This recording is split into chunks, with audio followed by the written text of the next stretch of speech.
മഹാലക്ഷ്മി സീരിയലിൻ്റെ ഇന്നത്തെ എപ്പിസോഡ് റിവ്യൂയിലേക്ക് എല്ലാവർക്കും സ്വാഗതം. അങ്ങനെ മഹാലക്ഷ്മി ആണെങ്കിൽ രാവിലെ തന്നെ കണ്ണനുള്ള ചായ എടുക്കാനായിട്ട് അടുക്കളയിലേക്ക് പോകുന്നുണ്ട്.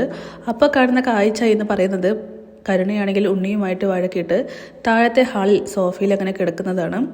എന്തായാലും മഹിയെ വളരെ ദേഷ്യത്തോട് കൂടിയിട്ട് നോക്കുകയും വഴക്ക് പറയുകയും പിന്നീട് മഹി പോലും അറിയാതെ കണ്ണൻ്റെ റൂമിലേക്ക് പോയിട്ട് എത്തി നോക്കുകയൊക്കെ ചെയ്യുന്നുണ്ട്. അപകടം മനസ്സിലാക്കുന്ന കടനാണെങ്കിൽ എഴുന്നേറ്റ് നിൽക്കുന്ന അയൊരവസ്ഥയിലായിരുന്നു. എന്തായാലും പെട്ടെന്ന് തന്നെ നിലത്തേക്ക് വീണ് നിരകുന്നത് പോലെയൊക്കെ കാണിക്കുകയാണ്. അങ്ങനെ കരുണയ്ക്ക് ആ സംശയം അങ്ങോട്ട് മാറുന്നുണ്ട്. പിന്നീട് മൂന്നാറിലേക്ക് പോവുകയാണെന്ന് ദുർഗയോടും കരുണയോടൊക്കെ ആയിട്ട് കണ്ണനും മഹാലക്ഷ്മിയും പറയുന്നുണ്ട്. ഈ സമയം വീണ്ടും ദുർഗയാണെങ്കിൽ പറയുകയാണ്, എൻ്റെ മോൾ കരുണ അവൻ അതായത് ഉണ്ണി പുറത്തേക്കൊന്നും കൊണ്ടുപോകില്ലെന്ന് അറിഞ്ഞു വെച്ചിട്ടല്ലേടി നീ അവളെ ദേഷ്യം പിടിപ്പിക്കാനായിട്ട് മൂന്നാറിലേക്ക് നിൻ്റെ ഭർത്താവുമായിട്ട് പോകുന്നതെന്നൊക്കെ ചോദിക്കുമ്പോൾ, ഇനിയിപ്പോൾ അങ്ങനെ തന്നെ ആയിക്കോട്ടെ, നിങ്ങൾക്കൊക്കെ എന്താണ്, പിന്നെ ഈ വിഷമൊക്കെ എടുത്ത് കളഞ്ഞിട്ട് ഞങ്ങൾക്കൊപ്പം ജീവിക്കാൻ കഴിയുമെങ്കിൽ മാത്രം ഈ വീട്ടിൽ നിങ്ങൾക്ക് താമസിക്കാം, അല്ലെങ്കിൽ എല്ലാത്തിനെയും ഞാൻ അടിച്ചിറക്കി ഈ മഹിയെ കൊണ്ട് ചാണകവെള്ളം തെളിപ്പിക്കുമെന്ന് കണ്ണനാണെങ്കിൽ എല്ലാവരുടെ മുന്നിൽ വെച്ചിട്ടും എല്ലാവരും കരുണയോടും ദുർഗയോടൊക്കെ ആയിട്ട് ദേഷ്യത്തോടെ പറയുന്നു. ഈ സമയം കരുണയ്ക്കാണെങ്കിൽ അത് വലിയൊരു അപമാനമാവുകയാണ്. കാരണം തന്നെ വീട്ടിൽ നിന്നും ഇറക്കി വിടുന്നത് പോലെയാണ് കണ്ണൻ സംസാരിച്ചിട്ടുള്ളത്. ആ ദേഷ്യം ഉറപ്പായിട്ടും ഉണ്ണിയോട് തീർക്കുമെന്നും കരുണ പറയുന്നുണ്ട്. എന്തായാലും ഉണ്ണിയെ രണ്ടാട്ടാട്ടിയാൽ തനിക്ക് ഇപ്പോൾ സംഭവിച്ച എല്ലാ ദേഷ്യവും മാറുമെന്ന് കരുണ പറയുന്നു. പിന്നീട് കണ്ണനും മഹാലക്ഷ്മിയും നേരെ പോകുന്നത് തോമസ് വൈദ്യൻ്റെ അടുത്തേക്കാണ്, സാറിനോട് യാത്ര ചോദിക്കാനായിട്ട്. എല്ലാവിധ അനുഗ്രഹങ്ങളും ഉണ്ടാകണമെന്നും തങ്ങൾ പുതിയ ജീവിതം ആരംഭിക്കാനായിട്ട് മൂന്നാറിലേക്ക് പോവുകയാണെന്നൊക്കെ വൈദ്യനോട് പറയുമ്പോൾ തന്നെ തോമസ് വൈദ്യൻ പറയുന്നുണ്ട്, ഇനി എല്ലാ അർത്ഥത്തിലും ഭാര്യയും ഭർത്താവായിട്ട് ഒരുമിച്ച് ജീവിക്കണം. പിന്നെ മഹാലക്ഷ്മിയും കണ്ണനും ആഗ്രഹിക്കുന്നത് പോലെ ഒത്തിരി കുഞ്ഞുങ്ങൾ നിങ്ങൾക്ക് ഉണ്ടാവട്ടെ, പോയിട്ട് വരാനായിട്ട് പറയുകയാണ് സന്തോഷത്തോടു കൂടിയിട്ട്. ഇനിയും ഒരുപാട് സ്ഥലങ്ങളിലേക്ക് പോകണമെന്നൊക്കെ പറയുന്നുണ്ട്.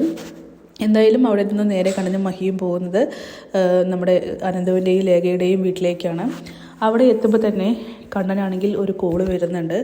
അതായത് മാർക്കോയുടെ അത് എരുമേലി വഴി പോകുന്ന സമയത്ത് ഗുണ്ടകളുടെ ആക്രമണം ഉണ്ടായല്ലോ. അപ്പോൾ അതിലൊരുത്തൻ രക്ഷപ്പെട്ട് സാഗർ, അവൻ ഹോസ്പിറ്റലിൽ കിടക്കുന്നുണ്ടല്ലോ.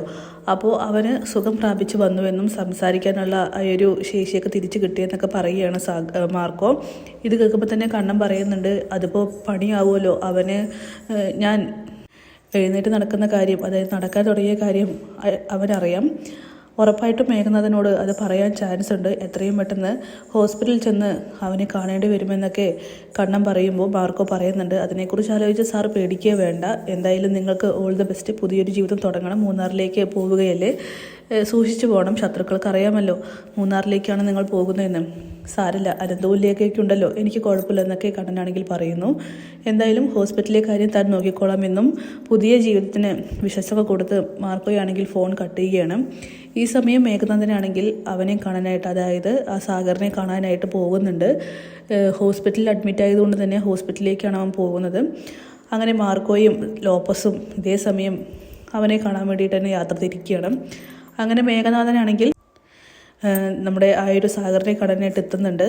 എന്നിട്ട് അവനോട് സംസാരിക്കുന്ന സമയത്ത് മാർക്കോയാണ് തല്ലി ചതച്ചതെന്നും അതുപോലെ മറ്റു രണ്ടുപേർ മരിച്ചതിനെ കുറിച്ചൊക്കെ തന്നെ പറയുകയാണ്. ഇത് കേൾക്കുമ്പോൾ തന്നെ മേഘനാഥന് ദേഷ്യം വരുന്നുണ്ട്. നിങ്ങൾ 3 പേരുണ്ടായിട്ടും എന്തുകൊണ്ടൊന്നും ചെയ്യാൻ കഴിഞ്ഞില്ല എന്നൊക്കെ ചോദിക്കുമ്പോൾ അത് പിന്നെ ആ മാർക്കോ അവരെ പ്രത്യേക ശക്തി തന്നെ ഉണ്ടെന്ന് പറയുകയാണ്. കണ്ണനെക്കുറിച്ച് എന്തെങ്കിലും ചോദിക്കുമ്പോൾ കണ്ണനെക്കുറിച്ച് നടന്ന കാര്യങ്ങളൊന്നും തന്നെ പറയുന്നില്ല.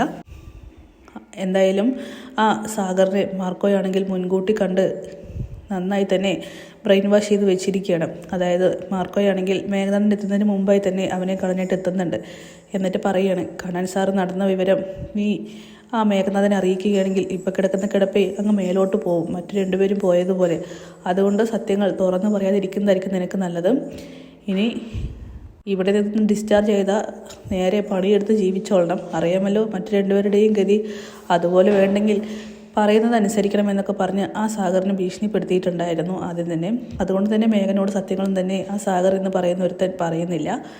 എന്തായാലും മേഘനാഥനാണെങ്കിൽ ആകെ നിരാശയായി പോകുന്ന സമയത്ത് മാർക്കോയുടെ മുന്നിലാണ് പെടുന്നത്. അങ്ങനെ മാർക്കോയാണെങ്കിൽ മേഘനാഥനെ ഭീഷണിപ്പെടുത്തി വിടുന്നുണ്ട്. ഇനി ഒരു തവണ കൂടി കണ്ണൻ സാറിൻ്റെ നേർക്ക് ആക്രമണം ഉണ്ടായിട്ടുണ്ടെങ്കിൽ ഉറപ്പായിട്ട് ഇതിനെ വെറുതെ വിടില്ലട എന്നൊക്കെ പറഞ്ഞ് മേഘനാണെങ്കിൽ ആകെ വിരട്ട് പോകുന്നുണ്ട്. പിന്നീട് വീട്ടിലാണെങ്കിൽ കരുണയാവട്ടെ ആകെ വിഷമത്തിൽ, അതായത് കണ്ണനും മഹാലക്ഷ്മിയും മൂന്നാർ ട്രിപ്പ് പോയത് സഹിക്കാനാവാതെ അങ്ങനെ നിൽക്കുകയാണ്. ഈ സമയം ദുർഗയാണെങ്കിൽ കരുണയോട് പറയുന്നുണ്ട്, മോള് വിഷമിക്കേണ്ട, അവർ ശരിക്കും മോളെ ദേഷ്യപ്പെടുത്താൻ വേണ്ടി തന്നെയാണ് പോയിരിക്കുന്നത്. അതാണല്ലോ ഇപ്പോൾ അവളുടെ വിനോദം. എനിക്ക് ഇതൊന്നും സഹിക്കാൻ കഴിയുന്ന കാര്യമല്ല. അമ്മയുടെ മോന് കഴിവില്ലാത്തത് കൊണ്ടാണല്ലോ ഇങ്ങനെയൊക്കെ സംഭവിക്കുന്നത്. അത് പിന്നെ മോളെ അറിയാമല്ലോ, അവൻ്റെ പേരിലാണ് സ്വത്തുക്കളൊക്കെ. അപ്പോൾ പിന്നെ നമ്മൾ എന്ത് ചെയ്യാനാണെന്നൊക്കെ ദുർഗ പറയുന്നു. പക്ഷേ ഒരു കാര്യം ഉറപ്പാണ്, ഇപ്പം മൂന്നാറിലേക്കല്ലേ പോയിരിക്കുന്നത്, അവിടെ കുറേ കൊക്കയും മറ്റുമൊക്കെ ഉണ്ടല്ലോ. നമ്മളുടെ ശാപവും പ്രാക്കൊന്നും വെറുതെ പോവില്ല. അതുകൊണ്ട് തന്നെ അവനും അവളും ആ കൊക്കയിലേക്ക് വീണ് മരിച്ചിരിക്കുമെന്നിങ്ങനെ പറയണം. ഇത് കേൾക്കുമ്പോൾ തന്നെ കരുണ പറയുന്നുണ്ട്, ഇനിയിപ്പോൾ ആ ഒരു വാക്കും കൂടി പറയേ, അതും കാത്ത് ഇവിടെ ഇരിക്കാം, വെറുതെ നടക്കാത്ത സ്വപ്നങ്ങളൊന്നും പറയരുതെന്ന് പറഞ്ഞ് ദുർഗയെ വഴക്ക് പറയുന്നുണ്ട്. എന്തായാലും അതൊക്കെ കാണിച്ചുകൊണ്ടാണ് എപ്പിസോഡ് അവസാനിക്കുന്നത്. കാത്തിരിക്കാൻ കഴിയുന്ന എപ്പിസോഡ്സിനായിട്ട് ബൈ ബൈ.